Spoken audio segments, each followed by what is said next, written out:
monde ya population pour na mboka na biso.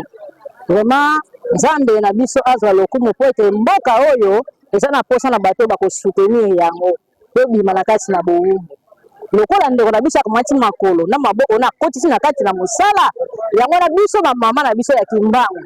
To moleke to kotika mwana na biso Blanchard ye moko te. Aza mwana na biso ya kimbangu. Yango biso pe to sangana na fédération mobimba ya ba mama.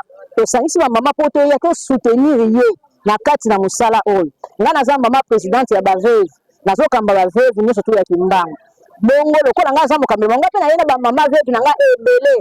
Po ba ba soutenir musala oyo musala ekende liboso. To ko bosa na ye te. Ye pe papa Blanchard abosa na biso te po musala oyo ekende liboso etombwana. Esengo na biso zande bongo Nzamba pambola. Zo loba pona deuxième phase oya réunion na biso. En tout cas vraiment papa Blanchard to pe sa merci mingi. Pona likanisi oyo zwi pona ba mama.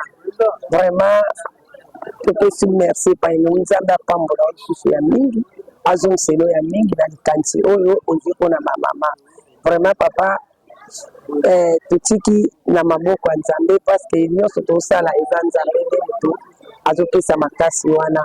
Yango pe toyesi kobenga ba mama oyo bazali mosika nanu baye te basadere te ba mama boya kosadere na association oyo ya biso ba mama to soutenir papa Blanchard.